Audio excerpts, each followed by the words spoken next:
परवा ना माझी एक मैत्रीण माझ्याकडे आली होती. अशाच थोड्याफार गप्पा वगैरे झाल्या आणि नंतर तिने जो तक्रारीचा सूर लावला, माझ्या आयुष्यात काहीच चांगलं घडत नाही आहे. माझ्या सगळ्या कलिग्सकडे फोर व्हीलर आहे, मोठे मोठे फ्लॅट आहे आणि फॉरेन टूर वगैरे जातात आणि मी इथेच आहे. अजून इतकी वर्ष झाली तरी मला प्रमोशन नाही मिळालं. हे ते असं काय काय. मला तर बाई हसूच आलं त्या गोष्टीचा. तुम्ही पण तुमचं आयुष्य असंच दुसऱ्यांशी तुलना करून जगत आहात का? आणि उत्तर जर हो असेल तर तुम्ही कधीच समाधानी होणार नाहीत. आज तर तुम्ही खूप खुश आहात, पण फेसबुक, इंस्टाग्राम ओपन केलं की 5 मिनिटांनी तुम्हाला वाटायला लागतं, मी मागे पडत चाललो आहे किंवा मी कुठेतरी कमी पडतो आहे. जर तुम्हालाही असा अनुभव येत असेल किंवा आला असेल तर हा व्हिडिओ तुमच्यासाठी आहे. कारण आज आपण कंपॅरिझनचे विष ओळखणार आहोत आणि त्यावर उपाय शोधणार आहोत. मी माझ्या मैत्रिणीला जे सांगितलं ना, तेच आज मी तुम्हाला सांगणार आहे. चला तर मग सुरुवात करूया आजच्या व्हिडिओला. खरं तर तुलना का होते हा विषयच वेगळा आहे. आपल्या मेंदूची रचनाच अशी काही आहे ना, की तो नेहमी तुलना करत असतो. म्हणजे बघा पूर्वीच्या काळी लोकांनी जेव्हा पहिल्यांदाच ग्रुपमध्ये राहायला सुरुवात केली ना, तेव्हा सर्वायवलसाठी कंपॅरिझन खूप उपयोगी पडत होतं. उदाहरणार्थ, याच्या नेतृत्वात मी सुरक्षित आहे किंवा याच्या सानिध्यात मी आनंदी आहे. पण आज हीच सवय आपलं मानसिक आरोग्य बिघडवते आणि आपल्याला मेंटली डिस्टर्ब करते. आज आपण कंपॅरिझन कशाच्या बाबतीत करतो?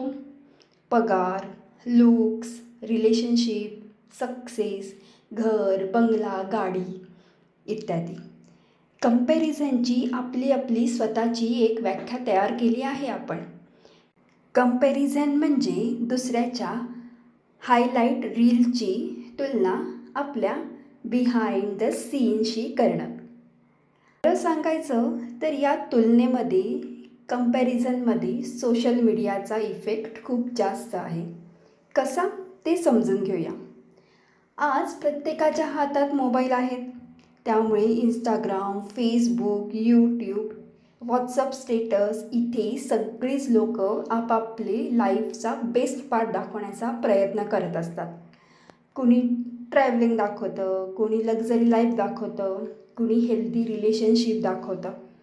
पण आपण एक गोष्ट विसरतो किंवा असं म्हणूया की कोणी आपल्याला त्यांचे स्ट्रगल्स, त्यांची फाईट, त्यांची भीती दाखवत नाहीत. म्हणूनच आपण असं म्हणू शकतो की सोशल मीडिया हा रिॲलिटी नाही तर एक क्युरेट व्हर्जन आहे आणि आपण त्याला बळी पडतो. आपण जेव्हा हे सगळं पाहतो तेव्हा आपल्याला असं वाटतं की माझंच आयुष्य इतकं साधं आहे, मी काहीच करू शकत नाही आणि मग सुरू होतो self doubt, jealousy, low self confidence आणि अंतर्गत अशांतता. खरं तर सततच्या कंपॅरिझनमुळे मन अशांत होतं. कंपॅरिझन मनाला अशांत करते, त्यामुळे आपल्याला खालील गोष्टींशी सामना करावा लागतो. पहिली गोष्ट, आनंद नष्ट होतो. आपल्याकडे जे काही आहे ना, कंपॅरिझनमुळे ते आपल्याला दिसेनासं होतं. दुसरी गोष्ट, स्वतःबद्दल असमाधान. कंपॅरिझनमुळे सतत मी अपयशी आहे, मी कुठेतरी कमी पडत आहे, ही टोचडी मनाला अशांत करत राहते. तिसरी गोष्ट, एन्झायटी वाढते. लोकांशी आपण जेव्हा कंपेअर करतो ना, तेव्हा कळत नकळतपणे आपण आपल्या फ्युचरबद्दल भीती बाळगून बसतो आणि एन्झायटी वाढते. चौथी गोष्ट म्हणजे रिलेशनशिप खराब होते. सोशल मीडियामुळे आपण सिक्रेटली जेलेस फील व्हायला लागतो आणि आपलं नातं आपण खराब करून बसतो. पाचवी गोष्ट, ग्रॅटिट्यूड संपतं. तुलनेमुळे आपल्याकडे जे काही आहे ना, त्याबद्दल आपण थँकफुल राहणं विसरतो. आपल्याकडे जे नाही आहे त्याबद्दल रडत बसतो. खरं तर तुलना थांबवायची कशी हा एक मोठा प्रश्नच आहे. तुलना थांबवायची असेल तर आपल्याला काही स्टेप फॉलो करावे लागतील. पहिली स्टेप आहे डिजिटल डिटॉक्स. रोज 30 मिनटं सोशल मीडिया ब्रेक घ्या. यामुळे काय होतं, माइंड शांत होतं. दुसरी गोष्ट, ग्रॅटिट्यूड प्रॅक्टिस करा. दररोज अशा 3 गोष्टी लिहा ज्या तुमच्याकडे आहेत आणि अशा 3 गोष्टी ज्या तुम्हाला भविष्यात मिळवायच्या आहेत. तिसरी गोष्ट, स्वतःशीच तुलना करा. कालचे आपण वर्सेस आजचे आपण अशी तुलना करा. उदाहरणार्थ, मी जर एक बुक वाचत आहे तर काल मी किती पानं वाचली वर्सेस आज मी किती पानं वाचली. स्वतःशी तुलना केली की एक फायदा होतो, आपण प्रत्येक दिवशी स्वतःला घडवण्यासाठी सिद्ध होतो. आणि चौथी गोष्ट, जेव्हा जेलस फील होईल तेव्हा स्वतःला हे नक्की विचारा, मी खरंच त्याच्यासारखं आयुष्य जगू शकते का? कारण प्रत्येकाची क्षमता, बुद्धिमत्ता, संघर्ष करण्याची ताकद वेगवेगळी असते. हे कायम लक्षात ठेवा. कंपॅरिझन म्हणजे स्पर्धा नाही. कंपॅरिझन म्हणजे स्वतःच्या मूल्यांवर शंका घेणं. तुम्ही युनिक आहात म्हणून तुमची जर्नीसुद्धा युनिकच आहे. तुम्ही जर आजपासून तुलना करणं कमी केलं तर तुमचं मन हलकं होईल. लक्षात ठेवा, तुमचं आयुष्य दुसऱ्यांशी जिंकण्यासाठी नाही. तुमचं आयुष्य तुमच्या मनाप्रमाणे आनंदाने जगण्यासाठी आहे. जर हा व्हिडिओ तुमच्या मनाला स्पर्शून गेला असेल तर या 21 दिवसाच्या जर्नीचा भाग व्हा. चॅनलला सबस्क्राईब करा, व्हिडिओ शेअर करा.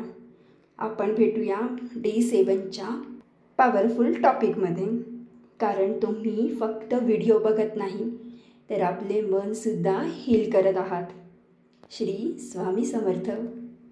कधीकधी मन खूप भरून येतं. तुलना, चिंता, भीती, ओव्हर थिंकिंग यामुळे मन शांत राहत नाही. जर तुम्हालाही असं वाटत असेल आणि तुम्हाला कोणाशी तरी शांतपणे बोलायचं असेल तर तुम्ही 1-to-1 पर्सनल हीलिंग सेशन घेऊ शकता. या सेशनमध्ये आपण मनातील ताण आणि चिंता, ओव्हर थिंकिंग कमी कसं करायचं, स्वतःला एक्सेप्ट कसं करायचं आणि इनर पीस आणि इमोशनल हीलिंग याबाबत बोलणार आहोत.